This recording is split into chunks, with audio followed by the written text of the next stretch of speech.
Olá, pessoas! Vocês estão ouvindo o Do The Math. Eu sou Marcel Giraldini, founder e Chief Growth da Math Group, e hoje a gente vai fazer uma conversa sobre um ângulo diferente de AI. A gente vai falar muito sobre como fugir do Fear of Missing Out, o famoso FOMO. Não é isso mesmo, Fabiana Amaral? É isso mesmo, Marcel. Muito bom estar aqui de novo e com um convidado muito especial, que é o Marcos Tito, diretor de tecnologia da Lynx, que é a divisão de software da Stone. E estou bem animada e ansiosa para esse papo sobre um ângulo diferente. Tito, um prazer te receber aqui no Do The Math. Olá pessoal, boa tarde a todos. Um prazer imenso estar com vocês aqui e poder compartilhar um pouquinho desse assunto que está borbulhando, né, há algum tempo. Tito, a gente fez o alinhamento para a gente fazer esse papo, tem já uns 4 meses. E é tão engraçado, porque falar sobre essa coisa de fugir do fear of missing out, entender se naquilo que você vai fazer, se cabe a utilização ou não de AI, fica cada vez mais latente, ele não perde essa efervescência, né? A gente está gravando agora, pouco depois do lançamento do Deep Research do OpenAI, que a OpenAI tinha ficado para trás por causa do R1 da DeepSeek, e aí você vê que é uma briga que está deixando todo mundo nessa loucura. Então, eu vou te fazer uma pergunta. Como é que a gente começa a pensar se deve ou não utilizar AI? Como é que você está fazendo isso no teu dia a dia? Eu queria até comentar sobre, eu ia comentar um pouco sobre isso que você colocou agora, essa questão de que a gente já gravou, a gente já fez um alinhamento há 4 meses atrás, e depois de tanto tempo, em pouco tempo, quanta coisa já mudou, inclusive, né? Todo dia as Verdade. inovações chegam numa velocidade tremenda. Antigamente não. Antes, 2 anos atrás, antes de lançarem o ChatGPT, as inovações vinham e ficavam aí alguns anos no mercado. As empresas tinham um tempo aí de alguns anos para adotar, para utilizar, com calma. Agora não. Depois do ChatGPT, as coisas chegam agora, evoluções chegam atropelando. A gente aprendeu que a gente determinava como que o que a IA deveria fazer.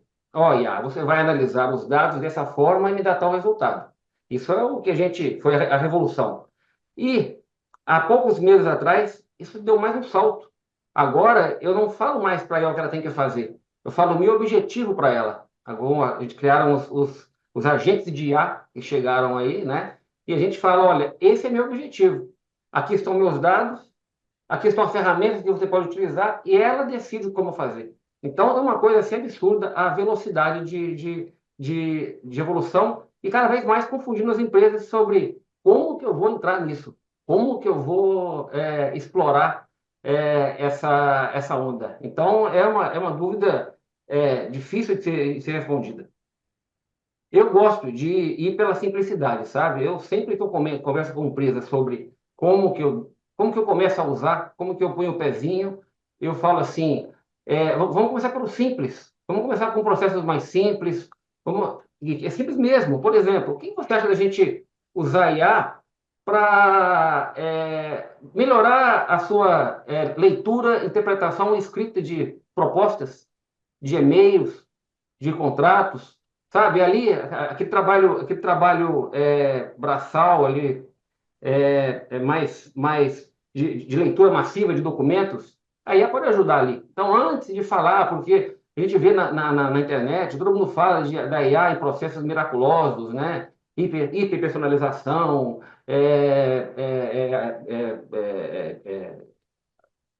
automação de processos, né? Produção, mas isso confunde. Então, eu sempre falo, eu sempre defendo a introdução de quem ainda não está, de quem não sabe como fazer ainda, por processo simples. Vou começar simples e devagar. É a minha sugestão que eu dou para as empresas sobre esse tema. Tem um artigo que eu acho que foi publicado agora no começo de fevereiro. Nós estamos gravando isso aqui no começo de fevereiro. Toda vez que eu falo de AI, eu dato. Porque a gente estava falando de AI no final de 24, naquele momento que deu uma pequena barrigada e já tinha gente falando do novo inverno. Aí eu falei, gente, tem gente falando Novo Inverno. Aí fizeram esse corte e colocaram no ar. Eu tive que ir lá escrever no corte, gente, ó, isso aqui foi gravado tal dia, tá? Então vamos datar, estamos no começo de fevereiro. O pessoal da Anthropic colocou um estudo no ar, chamado, acho que The Economic Index. Eu achei bastante interessante, porque foi, ó, eu sei que o impacto econômico vai ser brutal, a gente não sabe ainda onde. Então a gente vai avaliar onde está sendo usado para, a partir disso, tentar entender o impacto econômico, fazendo uma avaliação das queries, né? E tem uma coisa que você vê que eles colocam no processo dele, que o uso era quase que totalitário até, né, final de 20, meio de Q3 de 24 ali, mais focado no aumento das próprias capacidades humanas. Então escreve isso para mim, me ajuda com isso, me refute, né? Então você via, a pessoa vai se preparar ou criou me refuta, falseia isso aqui. Então era algo que ele pediria para um assistente, e algumas coisas também iam para as buscas mais simples, mas até o mais rebuscado ainda estava indo para uma coisa de eu tenho um ser humano fazendo algo e eu estou ampliando a capacidade desse ser humano a partir do uso de IA generativa. O que esse index mostra agora no lançamento desse material, fevereiro de 25, que 57, 58%, não lembro o número de cabeça, né, mas assim, quase 60% se mantém nessa ampliação de capacidades humanas. Mas já tem hoje 40 e poucos por cento, né, 60, 40 ali, que já está indo para uma parte de automação, onde o agente vai performar a tarefa ponta a ponta. E aí vai ter os agentes, vai ter coisa que está mais conectado ali com o que se faz dentro de projetos, né? Aquela função do ChatGPT que já faz um pouco ponta a ponta. Vai ter os automatizadores, tipo Flow, tipo N8N, que vão montar algo de trigger simples e automação.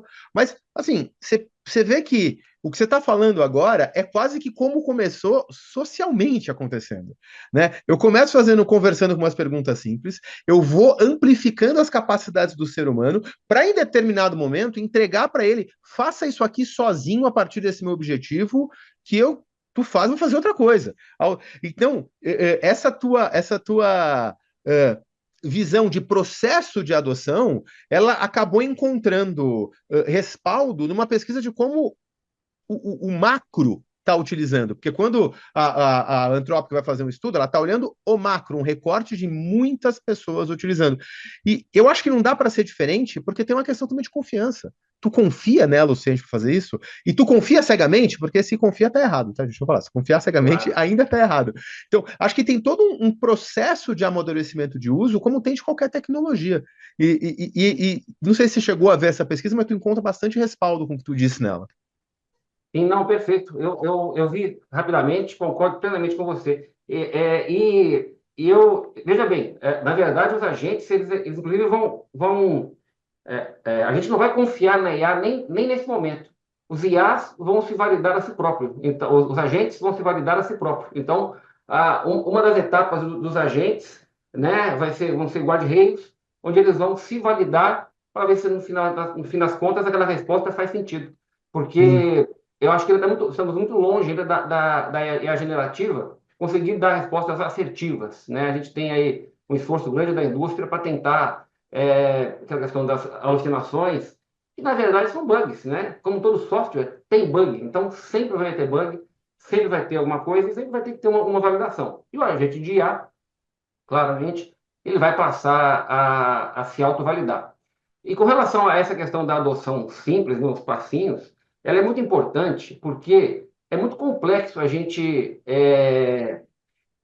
O certo, né, seria a gente medir sempre os impactos de uma evolução, de agregar uma evolução na minha empresa, na minha produção, para ver o quanto aquilo vai agregar, o quanto aquilo vai melhorar a minha receita, quanto vai me custar, para saber se vai valer a pena. O famoso ROI, vamos dizer assim, né? Mas é muito complexo quando porque aí que vem aquela coisa, né?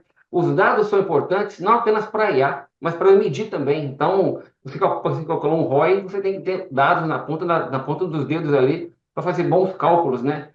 E essa é a grande dificuldade. As empresas não têm os dados para fazer. Então, é melhor a gente começar com pequenos passos e experimentando, e conforme a gente vai observando e calculando como pode, a gente vai nos aprofundando um pouco mais. Por exemplo, a gente ficou vendo, não sei se você já chegou a ver pesquisas desse tipo, mas estudos americanos dizem que as empresas perdem muita produtividade com a procura interna de informações. Os seus funcionários no dia a dia, conversando com a BPO, né, com a RH, como funciona aquele processo, como eu faço uma demissão, onde está não sei o quê, onde estão as minhas metas. São questões que os funcionários fazem entre si. Todo dia, nesse minuto, tem em alguma empresa alguém mandando um chat para um colega perguntando alguma coisa, ou para a BPO perguntando alguma coisa. Então, eles defendem que isso traz uma perda aí de 30%, 40% de produtividade dos times. Eu podia colocar um assistente de IA que vai responder, isso já nem é novo mais, que vai responder sobre tudo, né? Sobre todos os documentos e processos da companhia, ele vai responder de forma automática, né? De forma como o ChatGPT faz. E é muito mais gostoso, né? Do que você procurar um Muito mais chatbot da fácil, né? vida. Por que o ChatGPT ele trouxe, caiu na graça popular mais do que a procura estilo Google, né? Porque eu não tenho que procurar, eu recebo mastigado. Então, as velhas intranets, onde eu procurava documentos, não funcionaram, porque quem vai procurar uma intranet para vir um monte de PDF para abrir e ler? Então, agora, um assistente, eu escrevo, vem a resposta. Bom, isso vai dar um aumento de produtividade, com certeza, vai dar mais satisfação para o funcionário, né? Mas como que eu meço isso, no fim das contas, na minha receita? Quanto isso vai agregar, de fato, na minha lucratividade? É muito difícil, é muito complexo. Então, a empresa esperar a um jeito de calcular se aquele investimento vai trazer uma receita satisfatória, ela vai ao risco de não usar nunca a IA. Ela vai ficar parada esperando e não vai usar. Então, Fa- começar com coisas simples é o melhor. Fabi, eu sei que eu já sei até a pergunta que a Fui quer fazer, eu quero só um parênteses aqui pro ouvinte, rapidinho. Quem achou que o que o Tito falou neste momento é meio ficção científica? Não, os documentos da minha empresa num chat GPT. Olha o link aqui embaixo, tá? Corre um link. Vai ter a matéria do valor econômico num case nosso, que é exatamente isso que a gente fez. Então, estamos falando que isso não é que já é possível, talvez seja possível, já é possível, já está no ar. E sobre o valor, Tito, tem uma coisa que a gente descobriu nesse case, que as pessoas passaram a ser mais profundos. Eles não fizeram mais rápido, eles começaram a ser mais profundo, pesquisaram além do simples, porque demorava tanto para pegar para arrumar esse equipamento aqui, eu tenho que fazer isso aqui, que a pessoa conseguiu fazer perguntas mais complexas e talvez executar de uma maneira melhor uma ação física. Mas quem quiser entender isso, clica lá embaixo. Fabi, fechei meu parênteses, bola contigo. Imagina. O Tito, você tocou nesse ponto de dados, né? E até quando as empresas estavam acostumadas, ou talvez sempre evoluindo também nessa questão de como que eu governo, como que eu estruturo esses dados, tal, e vem a inteligência artificial generativa, que exige uma preparação diferente. Como, na sua visão, as empresas encararam isso? Você enxerga que elas já estavam mais preparadas, ou teve muita, até nessa linha do que você falou, né? No seu caso, na sua opinião, essa história de começar no simples, você consegue um controle maior. Você enxerga que isso pode ter sido, sabe, uma barreira, de repente, ali para adoção de inteligência artificial generativa em outras empresas, essa questão de como os dados estavam preparados para isso? Sim, sem dúvida, os dados são a grande barreira dificultadora da adoção de IA nas empresas. Eu vejo as empresas no mercado como uma grande pirâmide. Na ponta da pirâmide, a gente tem algumas empresas que sempre estiveram mais preparadas, tiveram um cuidado com a coleta, o armazenamento, a preparação dos seus dados, né? Mas a grande maioria dessa pirâmide, né, na metade para baixo ali, as empresas que não fazem parte da cultura dela, do dia a dia dela. Ela não sabe o que é o dado. Ela usa um sistema, né? Isso, não sabe que o valor daquilo lá está no dado por trás, né? Que aquele dado que é o dado que é o sangue dela que está rodando ali, é onde ela vai fazer uma análise daquele sangue e saber quais são os problemas que ela tem, quais são as doenças, qual é a cura. Então, é, infelizmente, eu vejo o mercado pouco preparado para isso. E o que é mais grave, né, e o que é interessante é que as empresas elas deixam de aplicar evoluções, não apenas de IA, mas há muito tempo que existem recursos que ela poderia estar se aproveitando e não consegue, porque não tem dados. Pode dizer assim, o básico do básico, que é o famoso BI, um dashboard, por exemplo, né? Isso aí já está há 20 anos no mercado. Mas até hoje a gente vê projetos de BI, as empresas têm uma ideia, assim, vamos fazer um BI, porque já tem 20, 30 anos que está no mercado e agora que ela consegue fazer um BI. Existe isso, né? 30 anos depois que o BI está no mercado, ainda existe o projeto de BI. Era para ser uma coisa commodity, né? Era para ter built-in em qualquer lugar. E não é. Então eu acho que a IA vai acontecer um pouco disso, sabe? Como os dados, esse problema dos dados não é novo, como ter dados é difícil, dados coerentes, corretos, é difícil. Eu acho que a gente vai aí demorar um pouco para ter uma adoção massiva de IA, a exemplo do BI, que está há 30 anos no mercado e hoje até hoje a gente vê projetos decolando aí. Né? Eu posso estar sendo muito pessimista, não sei, mas eu acho que é um pouco da realidade, infelizmente.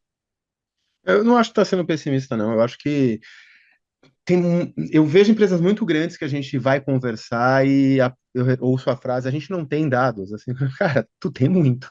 Certamente você pode talvez não ter um lake estruturado, que são coisas diferentes. Você pode não ter com eles governado, e aí você ter formação duplicada, ou ter informações que nem sequer são duplicadas. Você ter dois números que apontam para a mesma coisa, que são calculados diferente, aí as pessoas discutem porque elas não conseguem pegar as planilhas e se organizarem. Eu vejo muito que os sistemas corporativos, que o pessoal gosta de chamar de line of business, né? Eles foram criando, eles foram começando e eles foram resolvendo pequenos problemas departamentais.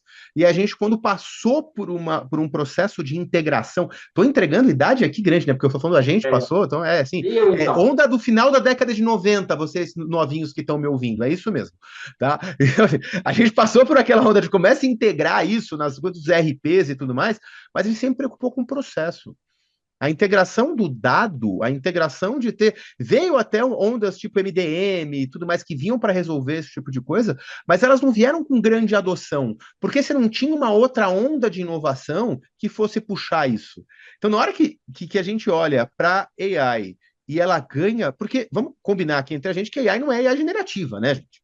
AI, assim, já existia AI desde a década de 50, que já podia criar modelo, padrão e tudo mais, mas não era com este holofote todo.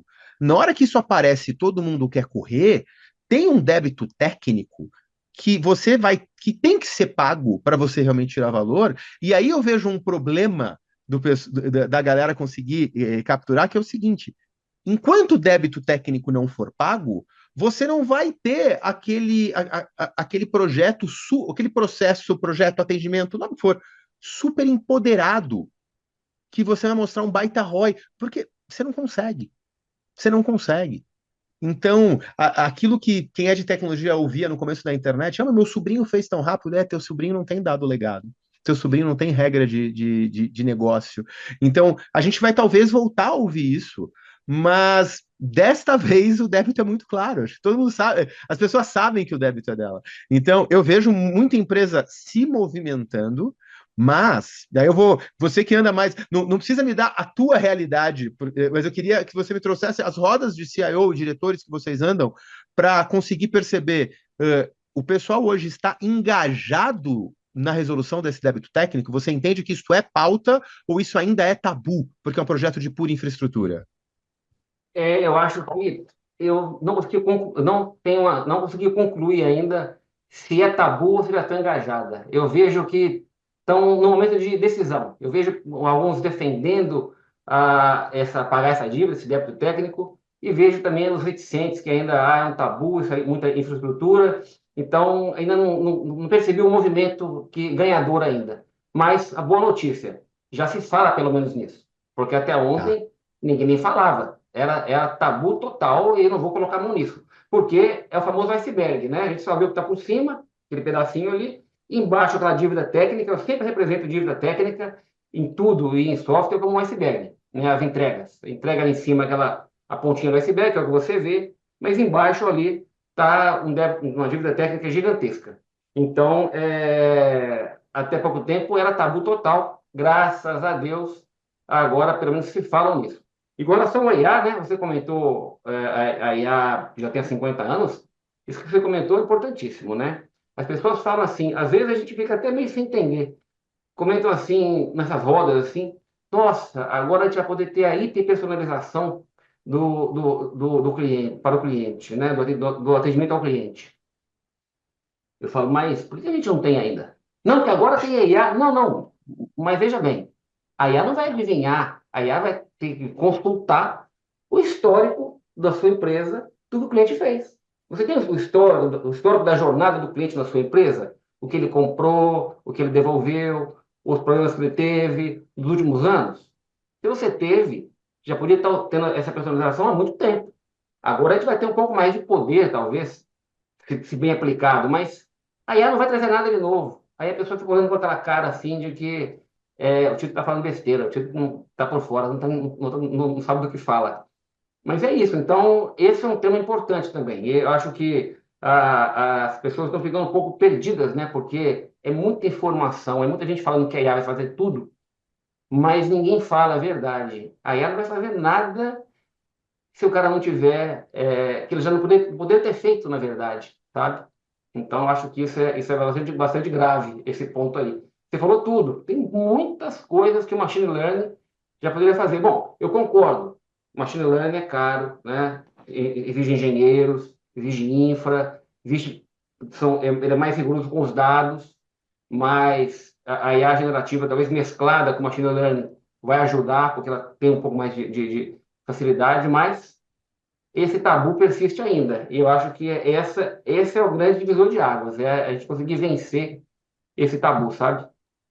Tito, eu gostei muito desse exemplo que você trouxe, né, das pessoas ficarem meio, mas como assim já era, né, eu já poderia estar usando se eu tivesse essa estrutura. Na sua visão, é,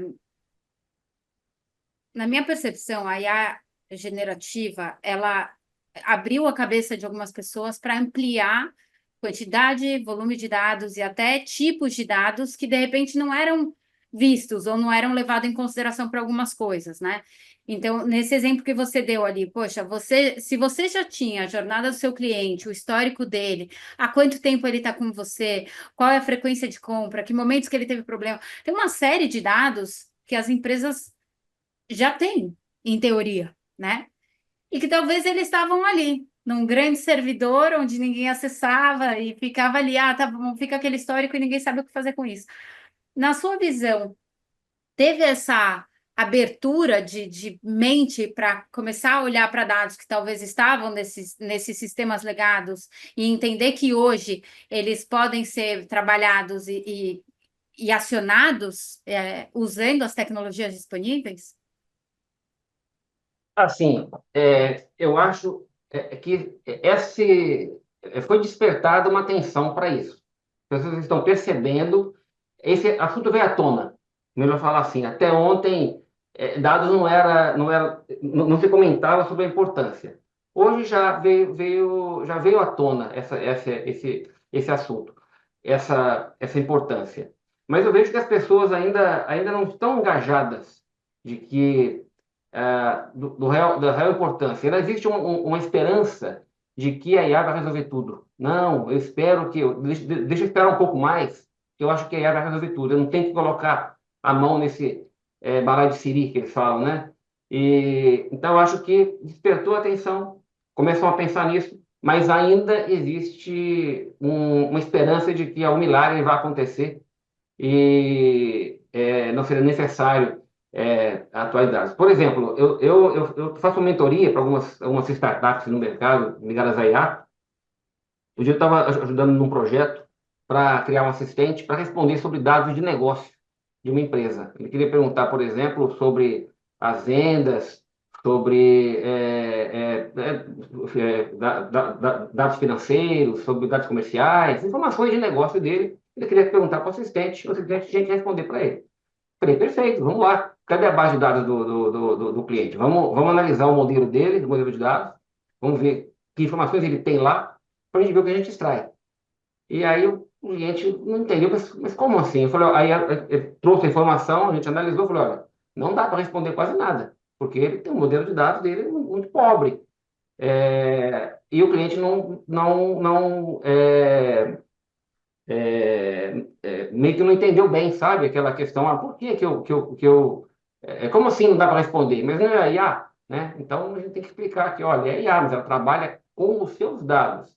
Ela vai responder os seus dados, ela não vai inventar nada. E aí deu aquele insight, esse cliente ele entendeu, tal, beleza, então acho que a gente trouxe mais um para o lado bom da força, que é mais um agora que vai aprender a potência do dado, e falou, poxa, que legal entender isso. Então, eu acho que é um movimento natural de compreensão que vai acontecer, mas ainda não está deflagrado, não. Eu acho que tem um ponto que muitas vezes o pessoal fala assim, não, mas então foi sempre tão difícil organizar meu dado, quando a gente fala sobre organização de dado, que daí a pessoa às vezes recua. Putz, eu precisava, mas cara, tem que fazer. E aí ela esquece que aquilo que ela está querendo para consumir os dados dela, para deixar a vida mais produtiva, ela poderia usar como ferramenta para aumentar a produtividade de organizar os dados. Então, a gente tem hoje, no a MEF, dentro do laboratório, a gente tem um AI Lab, link no comentário também, que, que a gente tem, acho que já, se eu não me engano, 12 agentes publicados, e um deles é exatamente fazer governança de dados, que é um trabalho, quem já teve que fazer dicionarização de legados, sabe, o nome é horrível para quem não é de tecnologia, tá? Mas imagina que você vai pegar todos os bancos de dados de determinada área e entender o que significa cada coluninha do banco de dados, cada tipo, e ver se elas têm sobreposição, se tiver, quem é o dono daquele dado no processo para organizar. Mas a pior parte é olhar banco por banco, entender o que significa aquele dado e verificar sem sobreposição. Esse é um trabalho, cara, assim, de muita hora sentado olhando para uma tela com dor de cabeça. Você coloca um robô que faz isso hoje, tu transforma semanas em minutos e resolve o problema. Aí você vai lá e já sabe exatamente onde atuar e tudo mais. Então, tem um ponto que na hora que a pessoa quer dar um passo para trás, vale muitas vezes a pena a gente conseguir chegar e falar, mas será que a ferramenta não te ajuda nesta etapa já? Porque não é só pensar no chat GPT pronto que vai lá e você manda fazer a apresentação, ele faz uma apresentação. Tá? Ele faz muito mais do que isso. Então ele pode te ajudar a resolver o problema que ele mesmo está, entre muitas aspas, ele não está gerando, ele está deixando urgente. Né? Eu acho que falta um pouco dessa percepção, dessa abordagem mais aberta, pessoal. Não é, talvez para fazer o que o diretor, o CEO pediu, eu preciso organizar a casa antes, e para organizar a casa eu já uso AI. É um bom uso. Olha só, você falou uma coisa importante. Você comentou de a gente usar a ferramenta o IA, né, a ferramenta, para nos apoiar em processos, inclusive nesse processo mesmo de como eu melhorar meus dados, né? Então eu vou dar um passo atrás ainda. Quando eu falo de começar simples, né, aqui no departamento ali, nas soluções departamentais, para me ajudar no dia a dia, é exatamente isso, né? Quando eu falo, outro dia eu falei numa convenção de venda de uma empresa, eu falo, olha, gente, vocês querem usar o ChatGPT para vender mais em marketing? Usem o ChatGPT ou qualquer outro, né, ou similar, é usar como se usa uma calculadora. Por acaso vocês vão contratar alguém para ensinar vocês como usar uma calculadora? Você tem que fazer conta, você usa calculadora, não é assim? Ela vai te trazer benefícios. Então, você tem que usar a ferramenta para o que você quiser e experimentar. Experimente. Abre ali, você vai fazer uma tarefa, veja se você consegue, se ela te ajuda. Eu fico encantado. Eu uso todo dia, o dia inteiro, e ele me surpreende ainda. Às vezes eu peço alguma coisa e falo, não, isso ela não vai saber fazer. E ela vai e faz, e aquilo que me encanta, eu falo, meu Deus, ganhei tempo demais aqui, que maravilha, né? Então, eu acho que é isso. Eu acho que o primeiro passo é destravar o uso. Eu acho que as empresas deveriam incentivar o uso massivo. Olha, todo mundo aqui é obrigado a usar o ChatGPT. Aqui na minha área, aqui na Lynx, eu já falei isso para o meu time. Fala, olha, aqui todo mundo que vou responder e-mail para cliente, atendimento para cliente, é obrigado a pegar, escreve a sua resposta e passa no chat GPT. Porque ela vai tornar a sua resposta, vai corrigir, no mínimo corrigir os erros gramaticais, os erros de ortografia, vai colocar num tom mais elegante, a gente vai passar uma percepção de muito mais profissionalismo. Eu falo que o ChatGPT pode pôr fim a uma era terrível da escrita, que você recebe comunicados horripilantes, né? Aquelas respostas de chamado, aquelas coisas assim que dói os olhos, porque é lindo você ver uma coisa bem escrita, né? Então eu falo, olha, obrigue a usar. E essa empresa ainda tem um pouco de medo, né? Porque aí vem aquele sensacionalismo, que um pouco não é, de que seus dados serão roubados pela Microsoft, que vão usar seus dados. Aí eu falo, gente, quem faz uma reunião em diretoria com o celular em cima da mesa, por exemplo, está passando os dados há muito tempo para todo mundo. Entendeu? Eu falei, gente, você faz reunião de diretoria com o celular na mesa? Então já passou os dados faz muito tempo para todo mundo, não é o ChatGPT Manda, que vai. manda documento confidencial ou informação confidencial pelo WhatsApp. Então, É, a Meta usou o Lema com dados do WhatsApp, tá, gente? Então, eu acho que se você fizer o seu ambiente, ele tá resolvido. Mas eu adorei melhorar a escrita, adorei. exatamente. Mas, assim, uma coisa também que eu gosto de comentar, que eu acho que é uma grande revolução, que eu acho que está por vir ainda, porque eu penso que a gente não viu tudo ainda. A gente está vendo, assim, está se desenhando um cenário, porque, de fato, a grande revolução ainda está por vir. Não sei qual é, mas virá.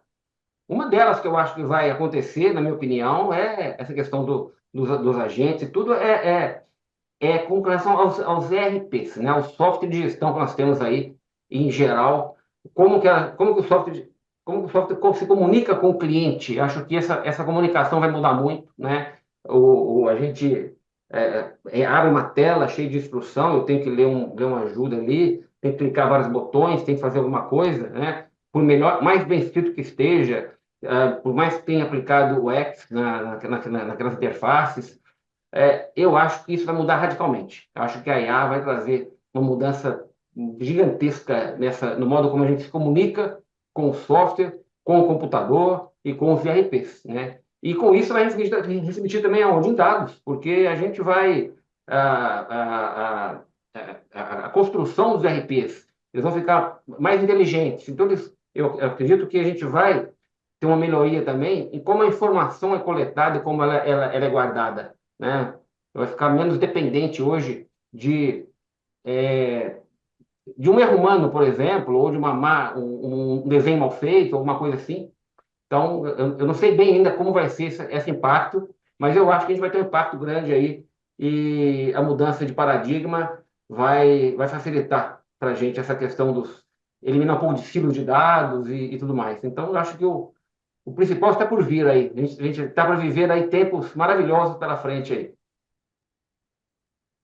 Marcel, agora eu quero fazer uma pergunta para você. Com tudo isso que a gente está falando, toda essa movimentação, toda essa aceleração, na sua visão, as pessoas estão prontas, estão preparadas? Não. Acho que, acho que a gente tem um problema como ser humano, Fabi, que ele já era. Vamos pegar assim, época do transistor, época do AI generativo, né? Ou da AGI, que já tá todo mundo falando que é para lá que nós estamos caminhando. Então, o transistor já era exponencial. Então, o transistor, ele já fez com que a gente não conseguisse entender de forma um horizonte de 2, 3 anos para frente e tentar planejar ele de forma linear. Não é mais. E vou dar uma aspas, eu não vou dar a aspas, porque primeiro que ele escreveu em inglês e segundo que eu não estou com um texto aqui para dar aspas, mas o Sam Altman, que quem não está dormindo nos últimos 5 anos não sabe quem é, o CEO da OpenAI.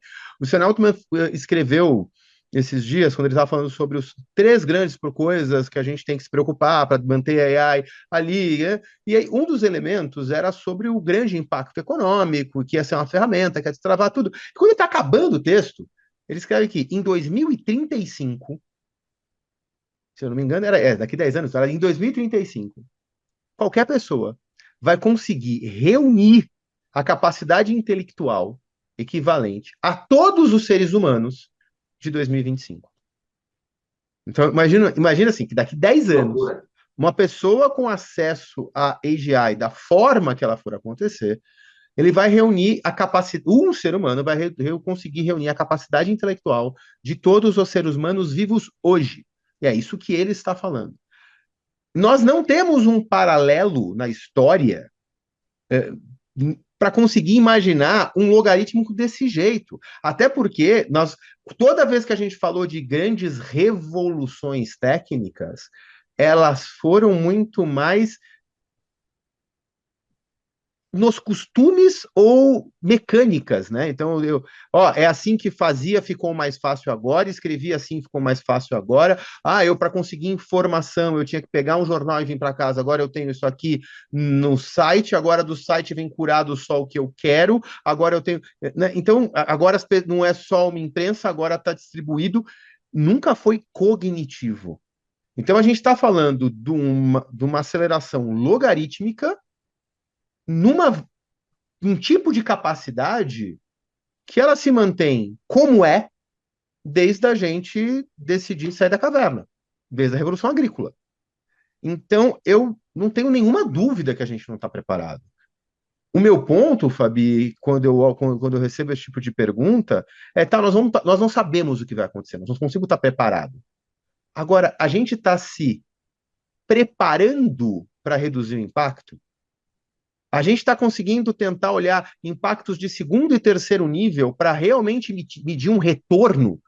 Porque tentar medir o retorno só de quantas pessoas estão satisfeitas usando o chat, putz, não é isso. Então, qual é o impacto de segundo e terceiro nível que isso está me dando que eu não estou conseguindo ver? Então, eu acho que a gente tem que. Eu adoro essa questão de se a gente está pronto, porque talvez a gente tenha que reaprender o que significa se preparar. Porque é para outra coisa, que a gente não tem paralelo. Me ajuda nessa, Tito. Fantástico, não, achei bem legal a sua exposição. Eu queria comentar, você está dando você comentou sobre os impactos que estão por vir. Eu fico pensando já de imediato, né?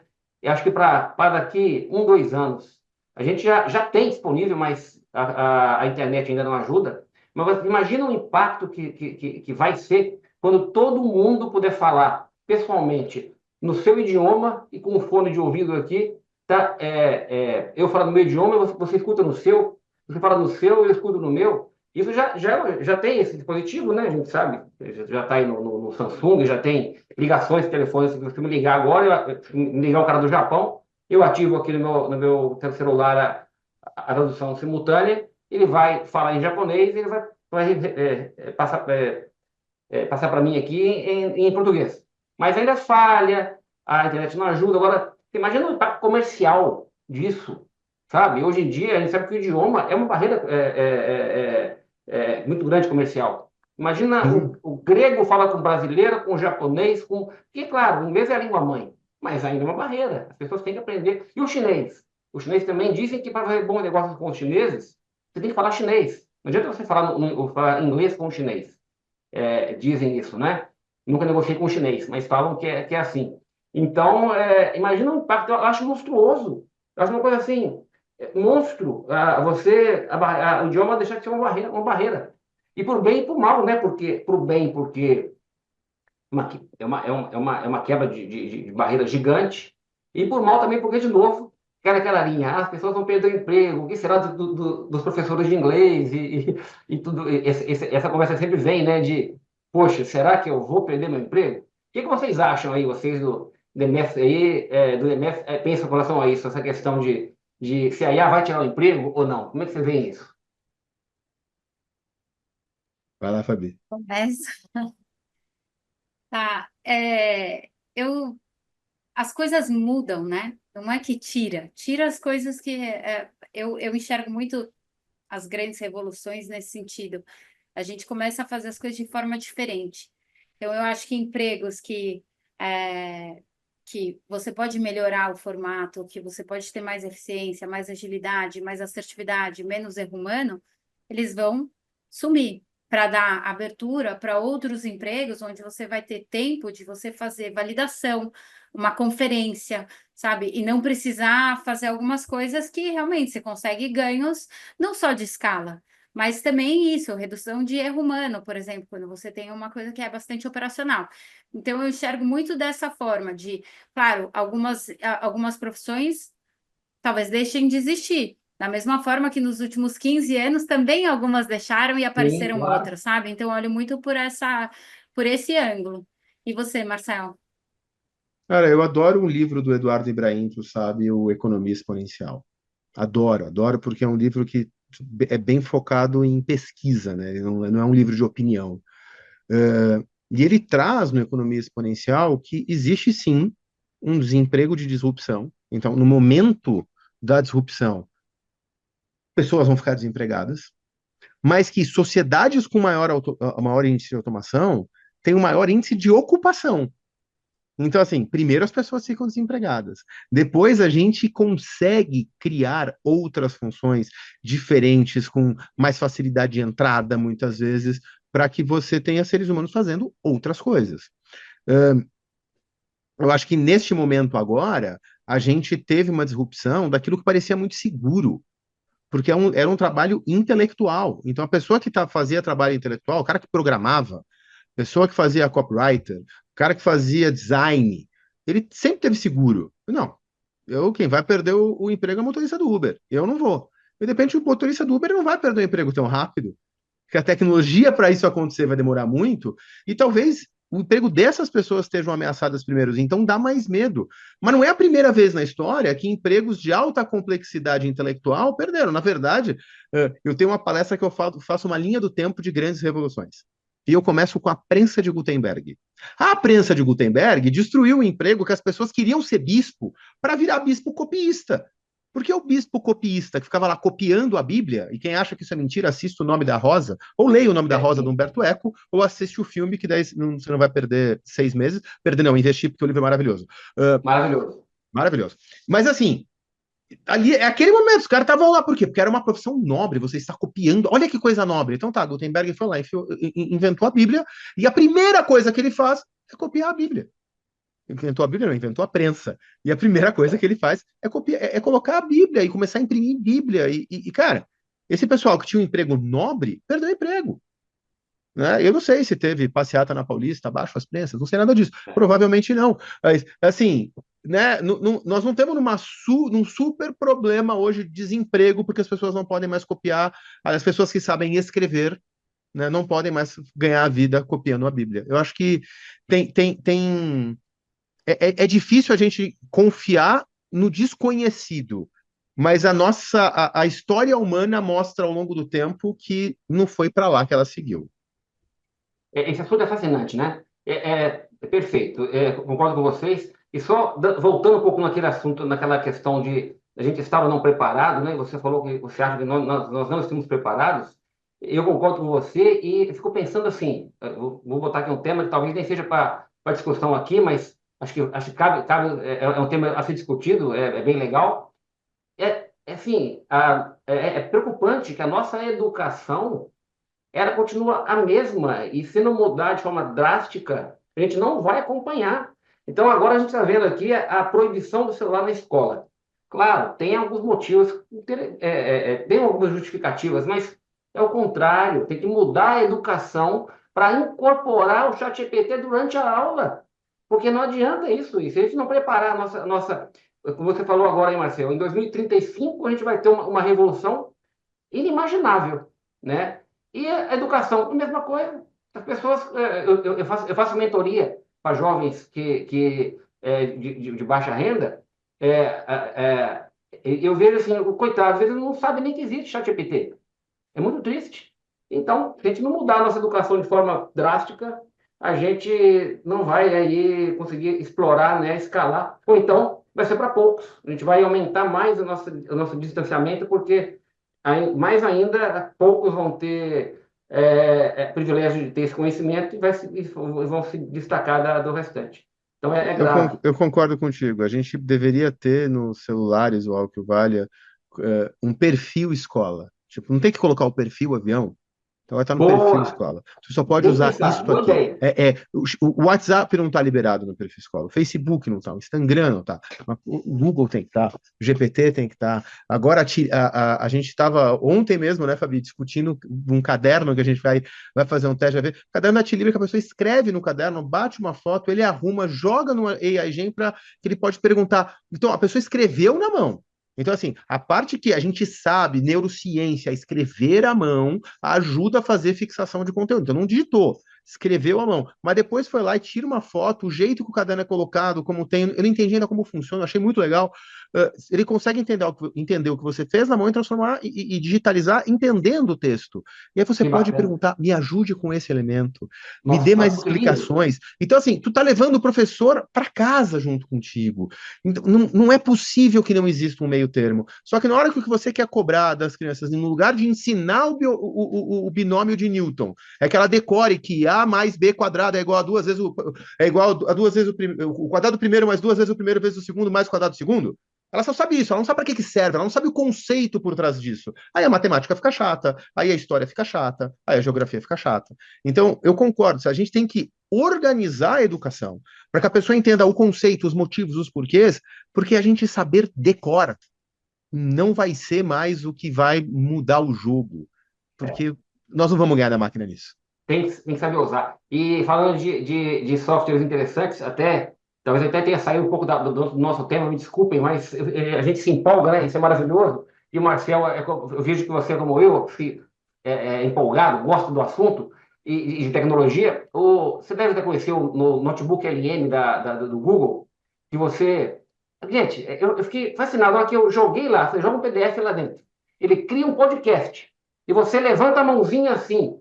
Bom, vou voltar um pouquinho mais para o nosso ouvinte entender. É uma ferramenta do Google, você adiciona neles fontes de dados, pode ser PDF, pode ser Excel, apresentação, pode ser sites, vários. Ele gera uma base de dados, vetorial, até aí nenhuma novidade. Você escreve perguntas para ele e te responde. Isso já é um avanço tecnológico gigante, mas já é velho. Né? É o velho de um ano, já está velho. Agora, você clica no botãozinho, ele cria um podcast. Então, dois hosts lá começam a conversar, bater papo sobre aquele conteúdo. E vão contando, e vão conversando em voz alta. E você levanta a mão, ele fala: opa, alguém quer conversar? Alguém quer ter uma pergunta? Por favor. Aí você pergunta, e o cara, não, uma boa pergunta e tal, e te responde com base nos dados. Assim, eu fiquei impressionado com isso.